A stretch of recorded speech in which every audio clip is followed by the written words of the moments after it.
መንፈሳዊ ነገር በመሸጥ ከዛ በኋላ ገንዘብ ማግኘት የበለዓም መንገድ ነው። እግዚአብሔር አልፈቀደውም። እንደዚህ አይነት ሲስተም በመጽሐፍ ቅዱስ ላይ ፈልጋችሁ አታገኙ። ቤተ ክርስቲያን ገንዘብ ታገኝ ዘንድ የተፈቀደላት መንገድ ምንድን ነው? አስራት አለ፣ መባ አለ። ከዛ በኋላ የፍቅር ስጦታ ነው፣ አለቀ። ማንም እንደወደደ በልቡ እንዳሰበ ይስጥ ነው የሚለው ቆሮንቶስ ምዕራፍ 9 ላይ፣ ሁለተኛ ቆሮንቶስ ምዕራፍ 9 ላይ በልቡ እንዳሰበ ይስጥ። በዚህ ቸርች ስጦታ ትረፉ ብሎ ነው ሐዋርያው ጳውሎስ የሚነግራቸው። በዛ መንገድ ወንጌል ይቀጥላል። በተረፈ አይ ለወንጌል ይመቻል ብሎ አመናፍሰው መንፈሳዊ ነገርን የሚሸጡ ሰዎች አሉ፣ ደግሞም ብዙ ናቸው። እኔ በዚህ ጊዜ አላርም ላነሳ ወዳለሁ ወዳጆቼ። የበለዓም ስህተት ነው። ትመለሱ ዘንድ ንስሐ ትገቡ ዘንድ ይህንን ቪዲዮ እየተመለከታችሁ ነው። መንፈሳዊ ነገርን መተዳደሪያ ማድረግም አይቻልም። የገንዘብ ምንጭ ማድረግ አይቻልም። ብዙ ሰዎች አሁን ለምን ዩቲዩብ አልጀምርም? ዩቲዩብ ላይ እኮ መንፈሳዊ ነገር ብጭን ከዛ በኋላ እዛ ላይ አድ ሞኔታይዝ አደርገዋለሁ፣ አድ ይመጣበታል፣ ከዛ እኔ ገንዘብ አገኛለሁ ይላሉ። አንዳንዶች ደግሞ መንፈሳዊ ለማስመሰል ሲሞክሩ ምን ይላሉ? ያንን ገንዘብ ለወንጌል አውለዋለሁ፣ በቃ ሰዎች እኮ እየተባረኩበት ነው ይላሉ። እግዚአብሔር በዛ መንገድ ገንዘብ ታመጡለት ዘንድ ነግሯቸዋል? በዛ መንገድ ወንጌል ትሰሩ ዘንድ አዟቸዋል በመጽሐፍ ቅዱስ ላይ? በህይወታችሁ እጅግ መጠንቀቅ ያለባችሁና እግዚአብሔር የሚጸየፋቸውን ሁለት ነገሮች ልንገራችሁ። በበለዓም ህይወት ውስጥ ተገልጠው የምንመለከታቸው ነገሮች ናቸው። አንደኛው የበለዓም ስህተት ነው። ሁለተኛው ደግሞ የበለዓም ትምህርት ነው። እነኚህ ሁለት ነገሮች ይለያያሉ። ሁለቱንም ነገሮች በሱ ህይወት ውስጥ ትመለከቱታላችሁ። አሁን እግዚአብሔር እንድትጠነቀቁት ይፈልጋል። የበለዓም ስህተት የምንለው ራሱን ለደሙዝ ለአመፃ ደሙዝ አሳልፎ የሰጠበት መንፈሳዊ ነገሩን በገንዘብ ለመሸጥ የሄደበትን መንገድ ነው።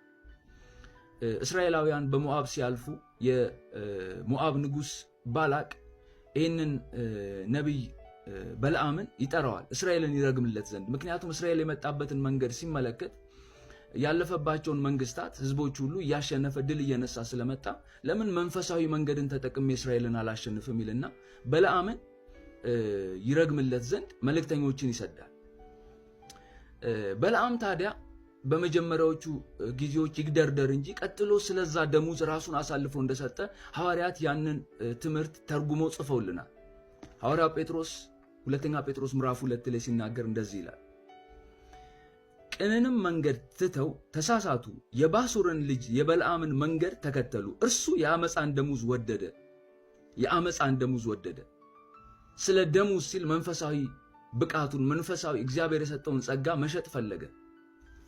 ይሁዳ ደግሞ ሲናገር እንደዚህ ይላል፣ በቃይል መንገድ ሄደዋልና ስለ ደሙዝም ለበለዓም ስህተት ራሳቸውን አሳልፈው ሰጥተዋል። በዚህም ዘመን ልክ እንደ በለዓም ስለ ገንዘብ ሲሉ መንፈሳዊ ነገራቸውን የሚሸጡ ሰዎች አሉ። መንፈሳዊ ነገርን የንግድ ምንጭ ወይንም ደግሞ የገንዘብ ምንጭ አድርገው የሚጠቀሙ ሰዎች አሉ ብለው ሐዋርያት በዛ መንገድ ነው የበለዓምን ታሪክ የሚተረጉሙት። ራሱን ስለ አመፃ ደሙዝ አሳልፎ ሰጠ። ለዚህ ነው ወዳጆቼ መንፈሳዊ ነገርን መተዳደሪያ ማድረግም አይቻልም። የገንዘብ ምንጭ ማድረግ አይቻልም። ብዙ ሰዎች አሁን ለምን ዩቲዩብ አልጀምርም? ዩቲዩብ ላይ እኮ መንፈሳዊ ነገር ብጭን ከዛ በኋላ እዛ ላይ አድ ሞኔታይዝ አደርገዋለሁ፣ አድ ይመጣበታል፣ ከዛ እኔ ገንዘብ አገኛለሁ ይላሉ። አንዳንዶች ደግሞ መንፈሳዊ ለማስመሰል ሲሞክሩ ምን ይላሉ? ያንን ገንዘብ ለወንጌል አውለዋለሁ፣ በቃ ሰዎች እኮ እየተባረኩበት ነው ይላሉ። እግዚአብሔር በዛ መንገድ ገንዘብ ታመጡለት ዘንድ ነግሯቸዋል? በዛ መንገድ ወንጌል ትሰሩ ዘንድ አዟቸዋል በመጽሐፍ ቅዱስ ላይ? የአመፃ ደሙዝ ይባላል መንፈሳዊ ነገርን በመሸጥ ገንዘብ ማግኘት። ዩቲዩብ ላይ እኮ አድ ሞኔታይዝ ስታደርጉ ምንድን ነው የምታደርጉት? መንፈሳዊ ነገር ከጫናችሁ በኋላ ስለ ክርስቲያኖች ነው ማወራው። ዓለማውያን የራሳቸው መንገድ ኦልሬዲ የሲኦል መንገድ ላይ ናቸው። እኔ ስለ ክርስቲያኖች ነው የምናገር ያለሁት። አንድ ሰው ክርስቲያን ሆኖ ዩቲዩቡን ሞኔታይዝ ቢያደርግ አድ እንዲለቀቅበት ቢፈቅድ ብዙ ሰዎች ነው የሚያደርጉት። ቤተክርስቲያኖች ጭምር፣ ነቢያት፣ ፓስተሮች፣ ሐዋርያት እንደዚያ ያደርጋሉ። የበለዓም መንገድ ነው። ምንድነው እያደረጉ ያሉት? ቪዲዮ መንፈሳዊ ቪዲዮ ያቀርባሉ። አንድ ሰው ያንን መንፈሳዊ ቪዲዮ አያለው ብሎ ሲመጣ ከዩቲዩብ ጋር የገባነው ስምምነት አለ። ምንድነው ያ ስምምነት? በኔ ቪዲዮ ላይ ማስታወቂያ ትለቃለህ፣ ከዛ ስለዛ ማስታወቂያ ገንዘብ ትከፍለኛለህ። ዩቲዩብ አድ ማለት ይሄ ነው። አሁን ብዙ ሰዎች በዩቲዩብ አድ ይተዳደራሉ። በዩቲዩብ አድ መንፈሳዊ ነገር እየለቀቁ በሚመጣላቸው ገንዘብ ይኖራሉ። ይገርማል አለመንቃታቸው። የበለዓም ደሙዝ ተብሎ ይጠራል። ጌታ ኢየሱስ በቤተ መቅደስ ውስጥ ለመንፈሳዊ ሰዎች የሚመጡት መስዋዕት ለማቅረብ ነው። ስለ ኃጢአታቸው ስለ ቁርባን መስዋዕት ነው የሚመጡት መስዋዕት ለማቅረብ። ስለዚህ ያንን መስዋዕት እናቀርብላቸው ብለው እዛ ጋር የንግድ ሲስተም ፈጥረዋል። ገንዘብ ማግኛ ሲስተም ፈጥረዋል። ጌታ ኢየሱስ እየገረፈ ነው ያባረራቸው። ቤቴ የጸሎት ቤት ይሆናል እንጂ የወንበዴዎች ዋሻ አይሆንም፣ የአባቴን ቤት የንግድ ቤት አታድርጉት ነው ያለው። አታድርጉት። መንፈሳዊ ነገር በመሸጥ ከዛ በኋላ ገንዘብ ማግኘት የበለዓም መንገድ ነው። እግዚአብሔር አልፈቀደውም። እንደዚህ አይነት ሲስተም በመጽሐፍ ቅዱስ ላይ ፈልጋችሁ አታገኙ። ቤተ ክርስቲያን ገንዘብ ታገኝ ዘንድ የተፈቀደላት መንገድ ምንድን ነው? አስራት አለ፣ መባ አለ። ከዛ በኋላ የፍቅር ስጦታ ነው፣ አለቀ። ማንም እንደወደደ በልቡ እንዳሰበ ይስጥ ነው የሚለው ቆሮንቶስ ምዕራፍ 9 ላይ፣ ሁለተኛ ቆሮንቶስ ምዕራፍ 9 ላይ በልቡ እንዳሰበ ይስጥ። በዚህ ቸርች ስጦታ ትረፉ ብሎ ነው ሐዋርያው ጳውሎስ የሚነግራቸው።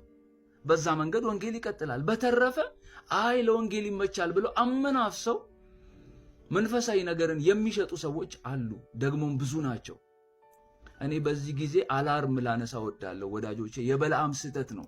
ትመለሱ ዘንድ ንስሐ ትገቡ ዘንድ ይህንን ቪዲዮ እየተመለከታችሁ ነው። እግዚአብሔር የተባረከው። በጊፍት በስጦታ መንገድ የሚመጡ ነገሮች ሰዎች በገዛ በልባቸው ፈቃድ የሚያደርጉት ነው። ትክክል ነው። ሲስተም ውስጥ መንፈሳዊ ነገርን በመሸጥ በመንፈሳዊ ነገር ማስታወቂያ በመስራት የሚመጣው ገንዘብ ግን ኢየሱስ ክርስቶስ ገርፎ እንዳወጣው የንግድ ቤት አደረጋችሁት ብሎ እንደገሰጸው የስህተት መንገድ ነው።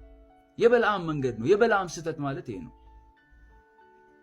ስለዚህ አንዳንድ ሰዎች የሚያገኙትን ገንዘብ እያሰቡ በየትኛውም ሚዲያ ፕላትፎርም የሚሰሩት ስራ ስለነሱ አዝንላቸዋለሁ ወዳጆች፣ አዝንላቸዋለሁ።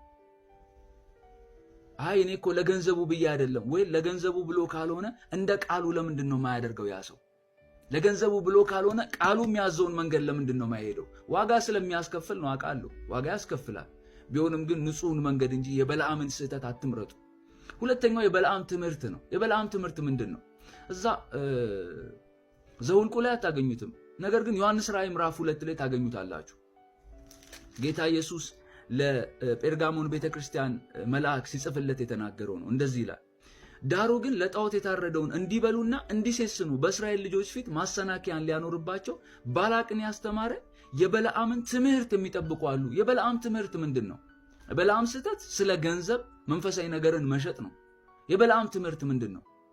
የበለዓም ትምህርት ደግሞ ቅዱሳን የሚጠመዱበትን መንገድ ማስተማር ማለት ነው። የሚጠመዱበት መንገድ ምንድን ነው? ባላቅን ነገረው።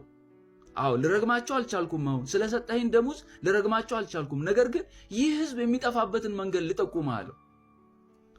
በጦርነት ልዋጋው ብትል አትችልም። ለምን? አምላኩ ከእርሱ ጋር ነው። ልረግመው ብል አልቻልኩም። ለምን? እግዚአብሔር የባረከው ህዝብ ነው። አንድ ጥበብ ልንገርህ አለው፣ የሞዓብን ሴቶች አቅርብላቸው። ከዛ እነኛ የሞዓብ ሴቶች ከነኚህ ወንዶች ጋር ሲገናኙ ሴቶቻቸው ምን አደረጓቸው? አሳቷቸው። ምን ያደርጉ ዘንድ? ጣዖትን ያመልኩ ዘንድ። ከዛስ አንተ ማጥፋት አይጠበቅብህም አለው። እግዚአብሔር ራሱ አምላካቸው ራሱ ያጠፋቸዋል። የበለዓም ትምህርት ያ ነው። ብዙ ሰዎች ታውቃላችሁ ከጌታ ቤት እንዴት እንደወጡ። ከጌታ ጋር ተለያዩ ብትሏቸው የማይለያዩ ሰዎች አሁን ግን ወደ ቤተ ክርስቲያን ለምን አትመጡም ስትሏቸው ኧረ ባሌ ይቆጣኛል፣ ሚስቴ ትቆጣኛለች ይሏቸዋል። ኦልሬዲ የበለዓምን ትምህርት ተከትለው ሰይጣን አስቷቸዋል። ምን አድርጎ? ከማያምን ሰው ጋር ያጣብቃቸዋል። ከማያምን ሰው ጋር ያገናኛቸዋል። ከዛ ያ የማያምን ሰው ጥቂት ጊዜ ከቆየ በኋላ ከቸርች ያስቀራቸዋል፣ ከጌታ ይነጥላቸዋል። የበለዓም ትምህርት ማለት እሱ ነው። ሰለሞን የሳተበት መንገድ ያ ነው። 700 ሚስቶች፣ 300 ቁባቶች፣ ከነኛ ውስጥ ሞዓባውያን ሌሎች አሕዛቦች አሉ ያገባቸውና እነሱ ምን አደረጉ? መጀመሪያ በፍቅር ያዙት ልቡን። በፍቅር ከያዙት በኋላስ ጣዖትን ወደ ማምለክ ወሰዱት። በራእይ በህልም የተገለጠለትን ሕያው እግዚአብሔርን ካደ። የበለዓም ትምህርት ይባላል። ለዛ ነው መክብብ ላይ ካረጀ በኋላ ሰለሞን አንድ ነገር በርቶልኛል አለ። ምን ሲባል ከሞት ይልቅ የመረረ ነገር መርምሬ ያገኘው እርሷም ሴት ነች ይላል። ለሴት ደግሞ ወንድ ነው ከእግዚአብሔር እንዲስት የሚያደርግ። ስለዚህ ባላቅን ምን ጥበብ ሰጠው? ሞዓባውያን ሴቶችን አቅርብላቸው። ወንዶቻቸው ከሞዓባውያን ሴቶች ጋር ሲገናኙ ጣዖትን እንዲያመልኩ እንዲሴስኑ ብሎ የሚጠራው እሱ ነው። መሴሰን ማለት ከእግዚአብሔር ሌላ ማምለክ፣ ለጣዖት የታረደውን መብላት፣ ጣዖትን እንደ አምላክ መቀበል ማለት ነው። ስለዚህ እንደዛ አድርገው ሞዓባውያን እስራኤላውያንን አሳቷቸው። ከዛስ እልፎቹ ወደቁ። ኦሬዲ እግዚአብሔር ራሱ ቀሰፋቸው፣ አጠፋቸው። ስለዚህ የበለዓም ስህተትና የበለዓም ትምህርት እነኚህ ናቸው። አሁንም በኃጢአት መንገድ አትሄዱ ወዳጆቼ። አንዳንድ ሰዎች ኃጢአት አያጠፋም ይላሉ፣ እግዚአብሔር ብዙ ምህረት ስላለው ይላሉ። ወዳጆቼ ኃጢአቱ ወዴት እንደሚወስዳችሁ ስለማታውቁ ነው። በዛ ኃጢአት ምክንያት ከእግዚአብሔር ትለያላችሁ። ኃጢአት ማለት ከእግዚአብሔር የሚለያችሁ መንገድ ነው። ይሄ የበለዓም ትምህርት ይባላል። ከነኚህ ከሁለት ነገሮች ከበለዓም ስህተትና ከበለዓም ትምህርት ራሳችሁን ጠብቁ። ተባረኩ።